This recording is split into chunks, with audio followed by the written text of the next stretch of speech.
So this is our Toronto to Zero logo, but the origin is actually Fast Track Cities. That's the inspiration. So Fast Track Cities was actually a UN initiative that was started officially in 2014 on World AIDS Day. And this was started by IPAC, which is the International Association of Providers of AIDS Care, the Joint United Nations Program on HIV/AIDS, also known as UNAIDS, and the United Nations Human Settlements Program, UN Habitat, and the city of Paris. The first city to sign on was in Paris. And basically, Fast Track Cities, the background is most people, the highest number of people in the world that have HIV are living in urban centers. That's sort of the modern direction of HIV. And that could be because people test positive and they come to urban centers in order to seek care, or it could be because, there's more sort of, especially with gay people, right? Like there's more community, they go where there's more community. So Fast Track Cities basically said, let's get the urban centers going. Let's give them a little bit more emphasis, a little bit more push. And so they started rolling out this aggressive 90-90-90 target. And another thing that's really important to Fast Track Cities is to really attack HIV stigma and discrimination. So this is another thing that makes it kind of a social movement as well. This is where you equals you, can't pass it on. We all work together here. And so what's happening and what we've noticed is some of the cities that are signed up to Fast Track Cities, they have this extra momentum, this extra energy, and they're actually surpassing their targets. And so some of these cities, Amsterdam, London, and Melbourne are 3 examples.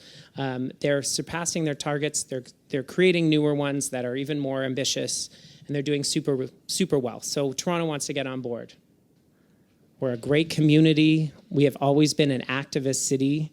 I wanted to blow up this photo because that's Young and Wellesley, and there's a die-in. I also did not know there used to be a Pizza there. There's now a convenience store. Toronto is the most populous city in Canada. We know that. And so this data from 2015, that's the most recent data that we have in terms of diagnoses. 8,649 people living in Toronto live with HIV.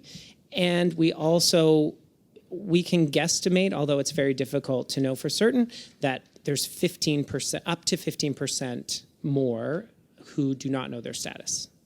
And then in terms of how we're doing with our 90-90-90 already, because that is something that provincially we have been interested in and trying to do, we're below our diagnosis mark, and we don't have Toronto-specific data there. So our diagnosis mark is 86%. So treatment, we're below there, so we're at 82% in Toronto. But once on treatment, virally suppressed, we're doing well.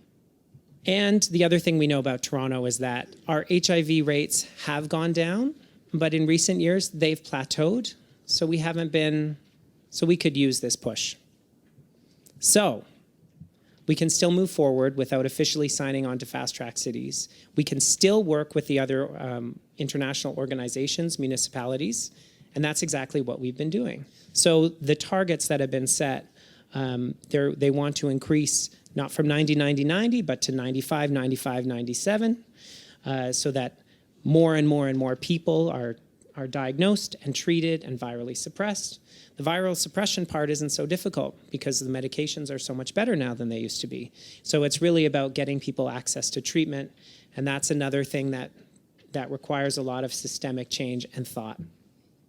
And then our fourth 90 we're working on is to think about how quality of life is measured so that people living with HIV aren't just alive, but that they're thriving and feeling happy, connected, and being able to participate in society.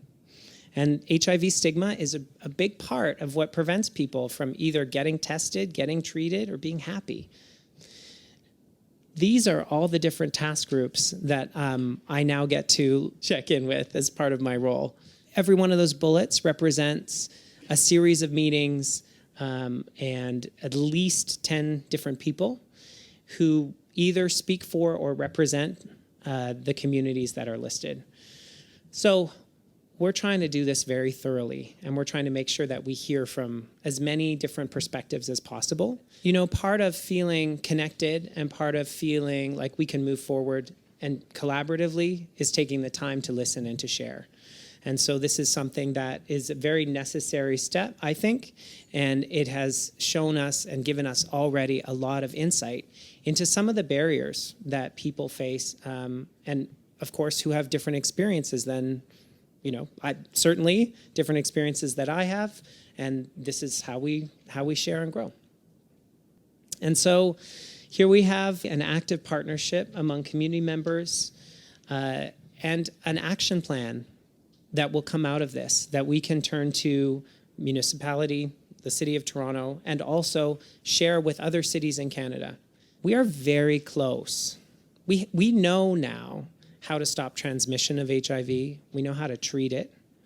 There's a lot more that we know. We have the tools that we did not have 30 years ago.